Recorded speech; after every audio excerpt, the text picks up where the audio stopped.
ये उस नैनीताल की बात है जिसमें मैं रहता था, जिसमें तुम रहती थी। तुम सीढ़ियों पर जाते हुए पलट कर देखती थी। तुम सीढ़ियों पर जाते हुए पलट कर देखती थी। मैं पलट कर देखता हुआ तुम्हारी सीढ़ियाँ चढ़ा करता था। कोहरे से भरे दिनों में कोहरे से भरे दिनों में तुम आती थी छाता लेकर कि बारिश तो नहीं होगी ये सोचकर। कोहरे से भरे दिनों में तुम आती थी छाता लेकर कि बारिश तो नहीं होगी ये सोचकर। कितने प्यार भरे दिन थे, कभी हम घूमने जाते, ये उस नैनीताल की बात है। जहाँ पहाड़ की टुक्की पर बैठकर पेड़ों के ऊपर पंछियों के उड़ते देखना बड़ी देर तक अच्छा लगता था। जब तक हम कोहरे से ढक नहीं जाते तब तक एक अनजाना डर लगता था। फिर कोहरे में डूबे डूबे चलते तो कॉलेज की सड़क साथ छोड़ देती और शुरू हो जाती मेले की दुकानें। ये उस नैनीताल की बात है जिसमें बीच बरसात में एक मेला होता। बजरी और कीचड़ में धंसते पाँवों के बाद भी लोगों का रेला होता।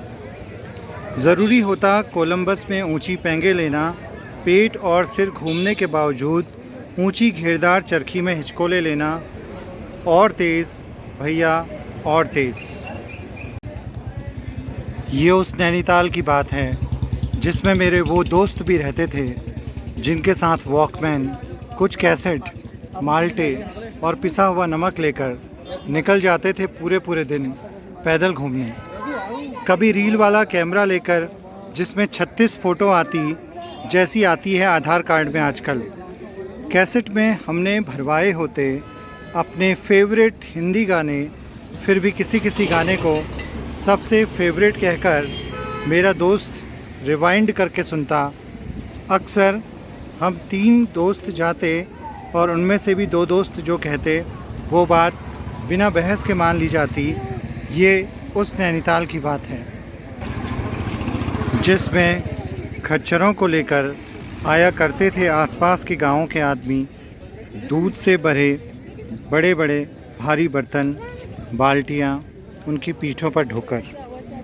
गले में रुंझुन घुंघरू की आवाज़ से अलसुबह ही उठ जाते थे नगर के लोग। तब प्लास्टिक की थैली में दूध की ऊर्जा सिमट कर नहीं रहती थी। ये उस नैनीताल की बात है। तब बंदरों ने बाज़ारों का रुख नहीं किया था। लंगूर ज़रूर आते थे कभी मुफ्त का सौदा लेने। माल रोड में बेघर कटखने कुत्ते नहीं थे। सुबह की सैर के लिए मनपसंद थी सबकी। झील का चक्कर लगाने के दिन थे।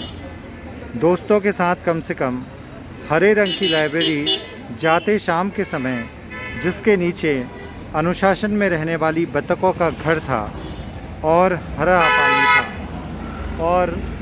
पानी था। एक हाउस बोट हमें खींचता था अपनी ओर। ये उस नैनीताल की बात है जहाँ लोग थिएटर की बात करते, कविता, कला और कैनवास की बात करते।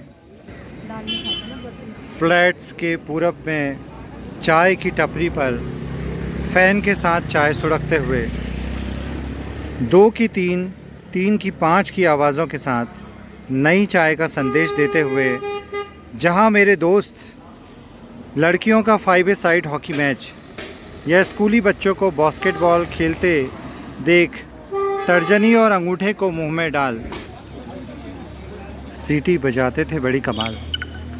हौसला अफजाई अपने अपने तरीक़ों से करना आता था बखूबी जहां लोगों को। ये उस नैनीताल की बात है। फ्लैट्स के उत्तर पश्चिम की सड़क पर से खेल प्रेमियों के झुंड फुटबॉल का कोई मैच शोर शराबे के साथ देखते, जो चलता रहता बारिश के बाद भी। या हॉकी और कभी क्रिकेट खेलने वालों के लिए या देखने वालों के लिए पसंदीदा जगह थी वो। ये बात दीगर है कि फ्लैट्स में ना मिट्टी थी ना घास, निरी बजरी थी खेलने वालों की तरह जुनूनी। ये उस नैनीताल की बात है जहाँ ठंडी के दिनों में भी नए शादीशुदा जोड़े झील की ठंडी लहरियों के किनारे वनीला आइसक्रीम खाते, और स्नोफॉल जब कहो तब हो जाता। अब कि वो बर्फ़ के बड़े गोले खाते, मेरे दोस्त भी खो जाते तब सैलानियों के जमघट में कहीं।